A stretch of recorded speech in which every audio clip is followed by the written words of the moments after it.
is JT. I'm from St. Louis, Missouri. I'm a former U.S. Army soldier and Iraq War veteran, and I recently spent 25 days on the road going to about 12 national parks. Roughly 7,200 miles from coast to coast, started in Virginia and ended in California.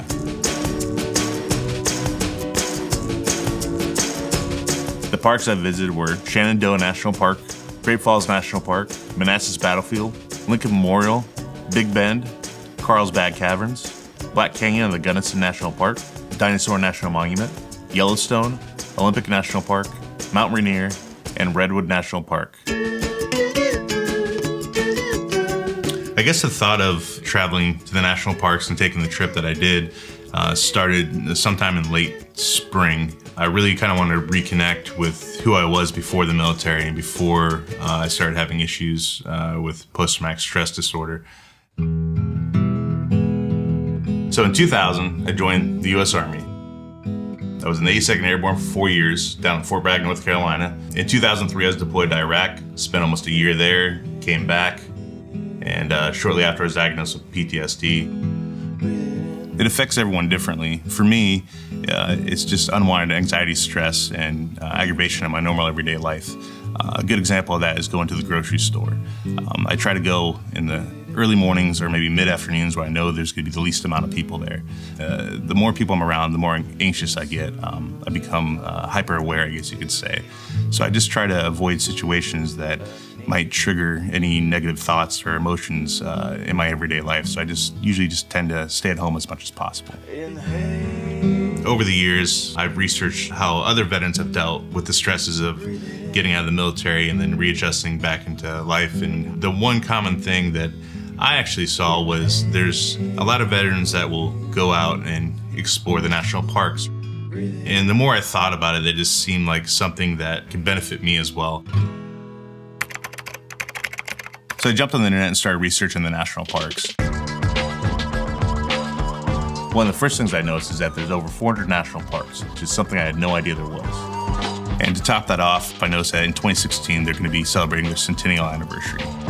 And the fact that I own a camera and I use that as part of my therapy for my PTSD, I figured it'd be a really good opportunity to actually take my camera and put myself in the situation of getting out of the house, but also capturing beautiful footage of the parks at the same time and hopefully challenging myself along the way.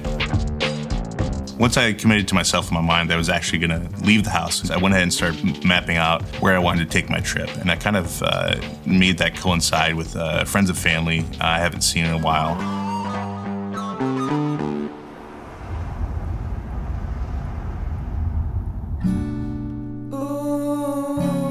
Once I had been on the road for a few days and even to a few different national parks, I think I started breaking out of my old comfort zone, which was really confining, and I started feeling a little bit more open.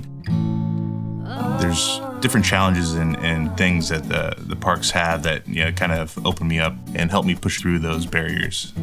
When you come down. So going to the Lincoln Memorial, I kind of felt like it was going to be problematic for me, just because it just kind of reverts back to the whole PTSD aspect and going into public.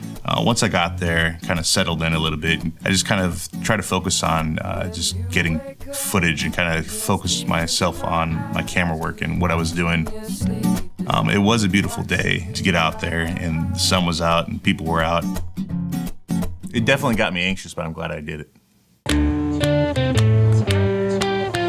Every park offers its own little adventure per se. I was out of shape, so I knew that going on hikes and the different terrain would kind of help me a little bit. Be another challenge on top of other things I'm already trying to deal with. But it's a challenge I welcome. So having my friend Kelly with me was pretty helpful because she really did push me out there on some of the harder trails, ones that I otherwise would not have gone on. I think one of the first big physical challenges for me was Carlsbad Caverns. It's, I forget, 1.2 miles downhill basically into a massive cave. The temperature drops as you go down, and there's lots of stuff dripping everywhere. The ground's wet, and, it can be slippery in different areas. And now once you get down, there's an elevator to get back up. I opted out of the elevator, and being the knucklehead that I am, I decided I could walk back up because Kelly's gonna walk back up. That really, really pushed me to my limits. But I made it, and I think it really kind of set the tone for what was to come down the road. By the time I got to Mount Rainier and even Redwood National Park, I noticed I'd gotten a lot stronger. So I ended up going out on a 8-mile hike by myself, and it was a good hike. I hustled the whole time. It was just a mental thing of just pushing myself to see how fast I could do it. One thing I liked about the military was that it put me in situations that forced me to go beyond what I thought my limits were. I think there's a parallel to be made there with the national parks. Once you get out there, you find yourself in situations that you otherwise would not have. Before you know it, you've accomplished a big hill, you've climbed a mountain, you've traveled through streams, so many different things. And for me, it was kind of getting out into an open public space where there was a lot of unknowns and really getting out of my comfort zone. You know, one trip's not going to cure anyone of anything or fix all your life problems, but in the moment, it does relieve that stress or like help you think maybe more outside the box on whatever is going on in somebody's life or your life, my life, whatever.